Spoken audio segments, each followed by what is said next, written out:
They fired me after 15 years because I was too expensive. 6 months later, my former boss called at 2 a.m., panic in his voice. "James, the turbines are failing. People could die." I looked at the patent certificate on my wall. The one they forgot I owned. "Should have thought of that before you replaced me with software," I said. But then he mentioned the children's hospital. That changed everything. And this is how one forgotten piece of paper brought a billion-dollar company to its knees. My name is James Holland. For 15 years, I was the senior calibration engineer at West Tech Energy, one of the largest turbine manufacturers in North America. I wasn't the guy who designed the massive machines that powered half of California. I was the one who made sure they didn't explode. Sounds dramatic, but it's true. A turbine spinning at 3,600 revolutions per minute carries the kinetic energy of a freight train. When one fails, it doesn't just break, it detonates. Shrapnel can punch through concrete walls. I've seen the aftermath photos. They look like war zones. My job was to listen. Every turbine speaks its own language through vibrations, temperatures, and sounds. A perfect turbine hums at exactly 60 Hz. Drop to 59.7 Hz, that's bearing wear. Hit 58.9 Hz with a secondary harmonic at 120 Hz. You've got 3 weeks before catastrophic failure, maybe less if you're running hot. I developed a diagnostic algorithm over my years there. A complex piece of software that could interpret these subtle signs. It wasn't just mathematics. It was pattern recognition based on 15 years of accumulated experience. The kind of thing you can't learn from a textbook or download from the internet. Every morning, I'd arrive at the plant at 5:45 a.m. The security guard, Fernando, would already have coffee brewing. Strong Colombian stuff that could wake the dead. "Morning, Mr. Holland," he'd say. Same greeting for over a decade. Number 7 was singing last night during my rounds. Fernando had learned to recognize the sounds, too. When you work around these machines long enough, you develop an instinct. He'd saved us from 2 potential disasters just by noticing something felt off during his night rounds. My workstation looked like controlled chaos to outsiders. Modified stethoscopes with digital pickups. An ancient oscilloscope that showed waveform patterns, newer equipment smoothed out. Notebooks filled with frequency charts, temperature logs, and vibration patterns going back years. Coffee stains on everything. My wife Sarah used to joke that I spent more time with the turbines than with her. There was truth in it. I'd missed family dinners, school plays, even our anniversary once when a critical unit showed signs of harmonic imbalance. But she understood. "You keep the lights on," she'd say. Literally. Our daughter Emma inherited my ear for patterns. By age 10, she could tell when her piano was even slightly out of tune. Now at 22, she was finishing her engineering degree, following in my footsteps. "Everything vibrates, Dad," she'd say. "You taught me to listen." The company had been good to me for most of those 15 years. When I started, West Tech was still run by engineers who understood what we did. My mentor, Frank Williamson, had taught me the subtleties of the job. "These aren't just machines," he'd said. "They're the heartbeat of civilization. Respect that." Frank retired 5 years ago, just before the company went public. That's when things started changing. Stock prices became more important than reliability. Quarterly earnings calls drove decisions that should have been made by engineers. Then Richard Caldwell arrived. I'll give Caldwell credit. He wasn't stupid. 42 years old, brought in from McKenna Consulting to optimize operations. He had an MBA from Wharton, wore suits that cost more than my monthly mortgage, and carried himself with the confidence of someone who'd never been wrong about anything that mattered. The problem was, he'd never been responsible for anything that could kill people if it failed. Our first meeting set the tone. He'd summoned me to his office, formerly Frank's office, now stripped of all personality, and replaced with motivational posters and efficiency charts. "James, your reputation precedes you," he said, not looking up from his laptop. 15 years, 0 catastrophic failures. Impressive. Thank you. It's also expensive. Now he looked at me. "Your salary is 3 times what we could pay a junior engineer. Your diagnostic process takes 6 hours per turbine. TurboCheck can do it in 30 minutes. TurboCheck." I knew the system, a mass-market diagnostic tool that could spot obvious problems, but missed the subtle signs that preceded real disasters. It was like comparing a medical student with a stethoscope to a cardiologist who'd spent decades reading EKGs. "Mr. Caldwell, TurboCheck can take readings in 30 minutes, but interpreting those readings can be automated. We're not running a craft guild here, James. We're running a business." That phrase, craft guild, stuck with me. To him, expertise was just inefficiency with a fancy name. Over the next 6 months, Caldwell brought in his optimization team, fresh-faced consultants with spreadsheets and stopwatches, timing every procedure, questioning every process. They'd follow me around with tablets, recording everything I did. "Why do you check bearing 4 before bearing 3? One asked. "Because bearing 4 takes load first during startup. If it's compromised, the cascade effect. But the manual says to check in numerical order. The manual's wrong." They'd exchange glances, tap notes into their devices. I was a problem to be solved, not an expert to be consulted. The maintenance crew started calling them the efficiency police. Good people started leaving.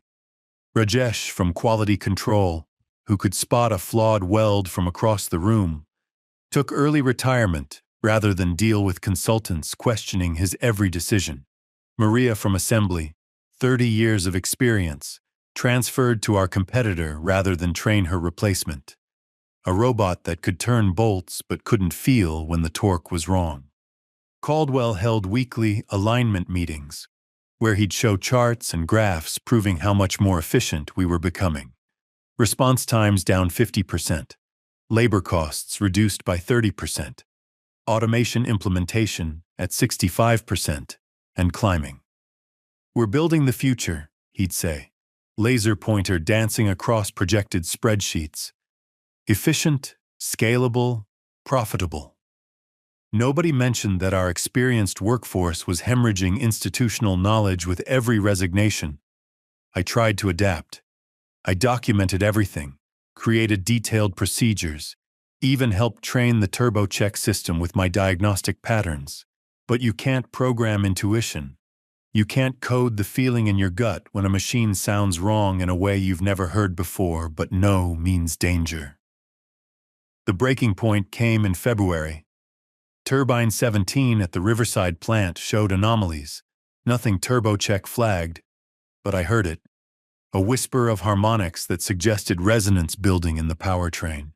The kind of thing that could tear the unit apart in seconds if it hit the right frequency.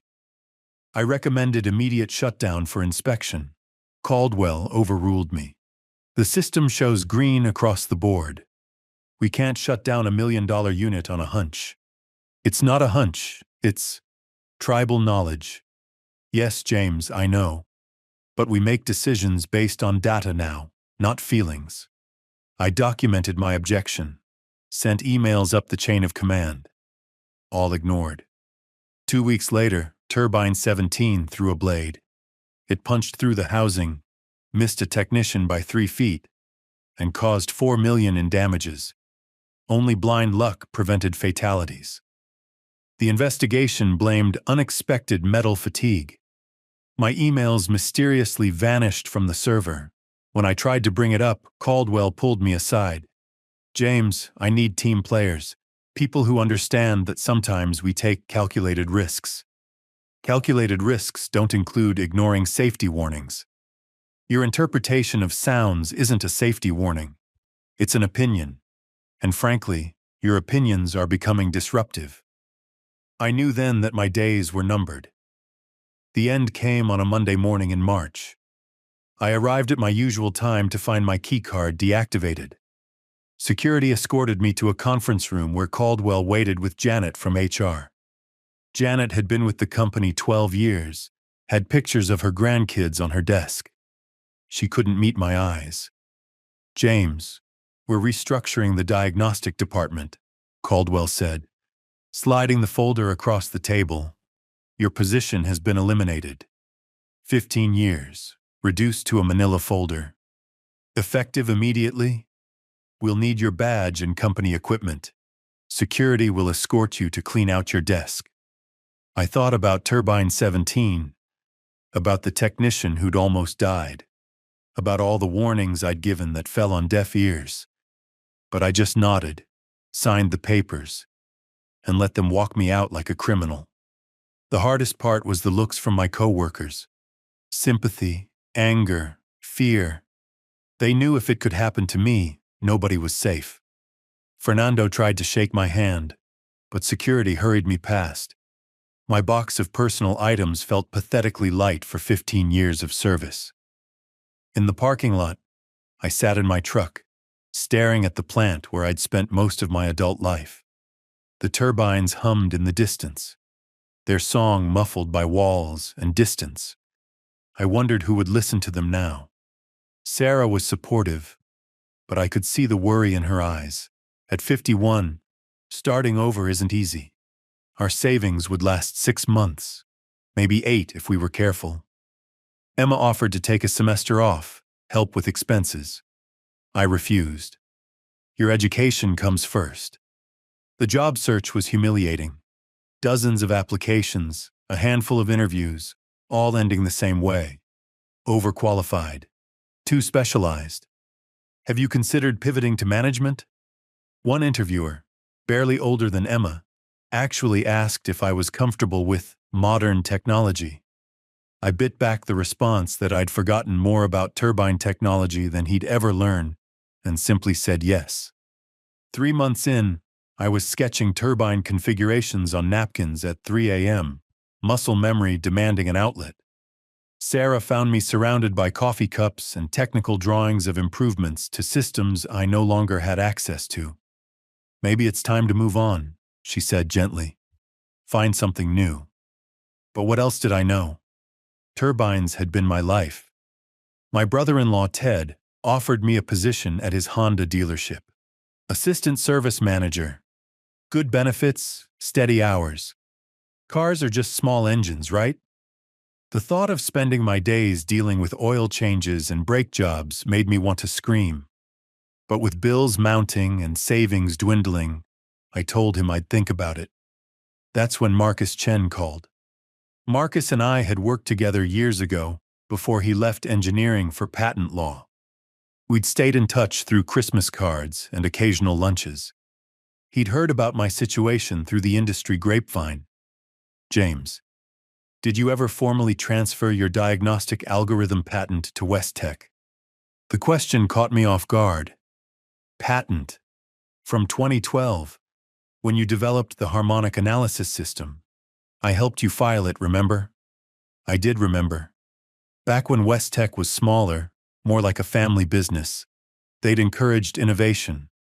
As part of my compensation package, I'd retained the patent rights to my algorithm, with West Tech holding an exclusive license to use it. "It should all be in the employment agreement," I said. "I'll look into it. Something about this doesn't smell right." Meanwhile, the turbine failures started. First, it was Pacific Coast Power, a catastrophic failure during peak demand, forcing rolling blackouts across 3 counties. Nobody hurt, thankfully, but millions in damages. The turbine had been recently serviced and passed all turbo check diagnostics. Then Riverside. Not Turbine 17, but Unit 12. Same story. Green lights from the automated system, then sudden failure. This time, a technician named Carlos suffered second-degree burns. He'd live, but his career was over. 3 more failures followed in rapid succession. The pattern was clear to anyone who understood turbines. Harmonic resonance building undetected. Exactly what my algorithm was designed to catch. My phone rang during dinner. Unknown number. James? It's Richard Caldwell. His voice had lost its usual polish. Good. What do you want? We need your expertise. Short-term consulting to help us through some technical challenges. You mean the turbine's failing because your automated system can't detect harmonic resonance? Silence, then. We're prepared to offer competitive rates. No. James, be reasonable. You needed me 6 months ago. You chose efficiency over expertise. Live with it. I hung up. Sarah raised an eyebrow. That felt good, I admitted. But my satisfaction was short-lived. The next morning, local news reported another failure. This one at Mercy Children's Hospital. Their backup generators had caught the cascade failure from the grid, leaving them on limited emergency power. No immediate danger. But if another failure hit their sector... Marcus called an hour later. James, I've reviewed your employment contract. You're going to want to sit down for this. We met at his office, a converted Victorian near downtown. Marcus had done well for himself, but he still made his own coffee and answered his own phone. He slid a thick folder across his desk. The patent for your diagnostic algorithm. You retained ownership. West Tech has an exclusive license, but there's a key person clause, which means the license is contingent on your employment in a senior technical position. When they terminated you, the license became, let's call it, questionable. My heart raced. They've been using my algorithm without a valid license. For 6 months. Every turbine they've tested, every unit they've shipped. It's all potential patent infringement. But they're not using it properly. That's why the failures doesn't matter. They're using your code, your mathematical models, integrated into their turbo check system. I had a colleague in industrial espionage take a look. Your fingerprints are all over it. The room spun. This wasn't just about jobs anymore. This was about intellectual property worth millions. What are my options?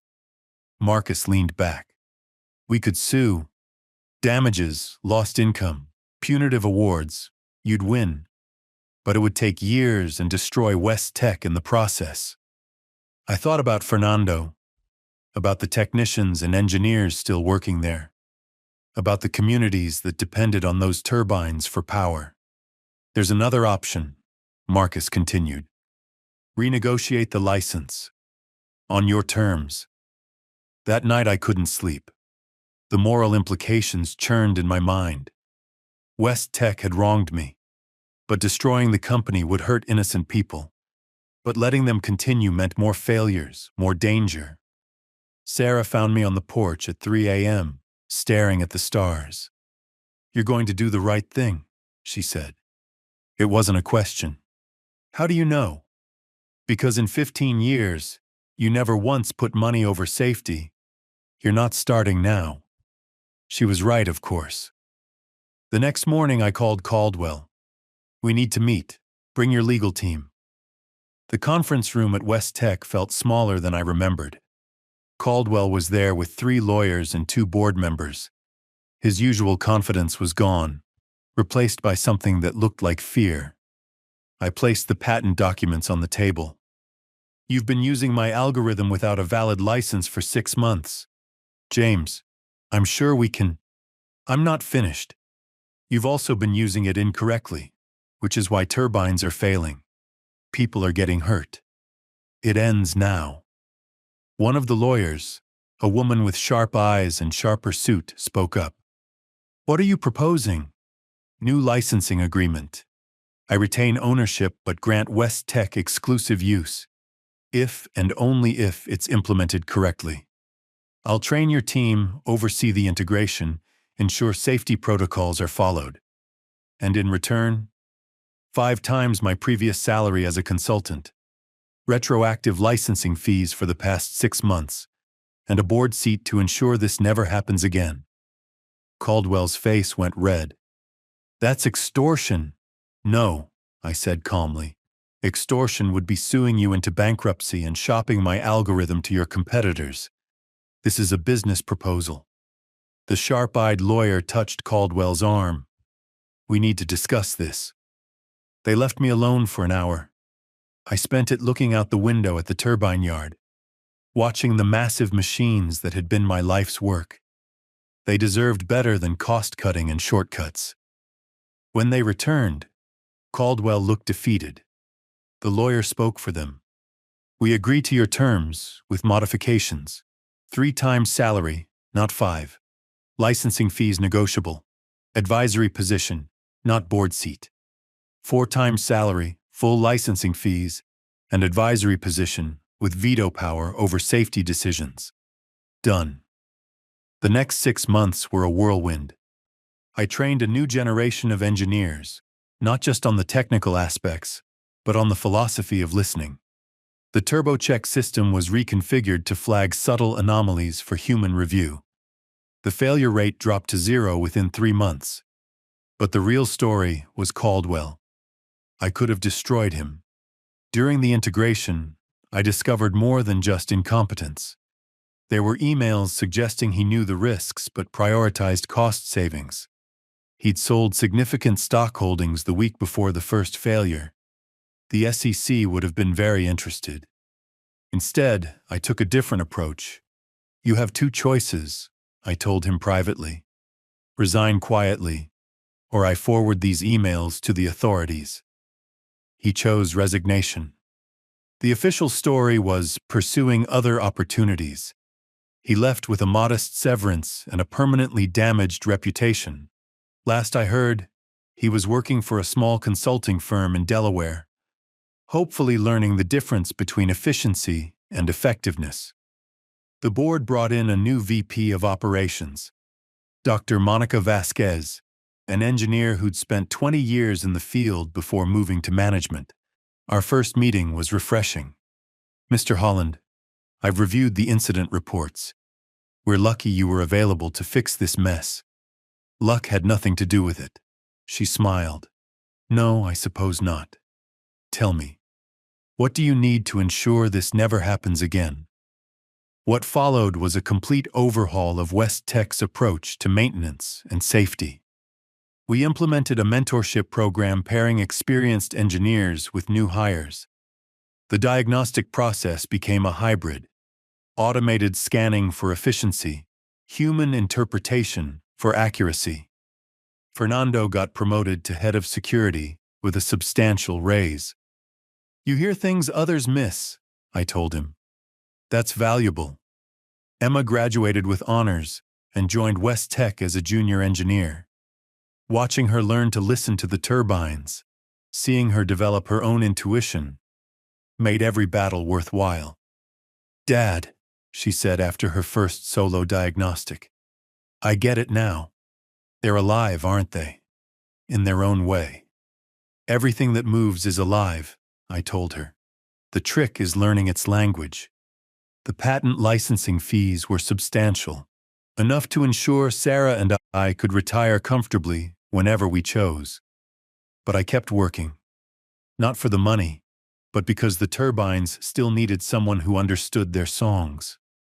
3 years later, I was giving a presentation to a conference of power generation engineers. The topic, the intersection of human expertise and automation. In the audience, I spotted Caldwell. He approached me afterward, looking older, humbler. James, I owe you an apology. I waited. I thought expertise was just inefficiency by another name. I was wrong. What you did, keeping the investigation internal, giving me a chance to leave quietly, you didn't have to do that. Yes, I did. Destroying you wouldn't have undone the damage. Teaching you might prevent future mistakes. He nodded. I'm working with small manufacturing firms now, helping them modernize without losing their institutional knowledge.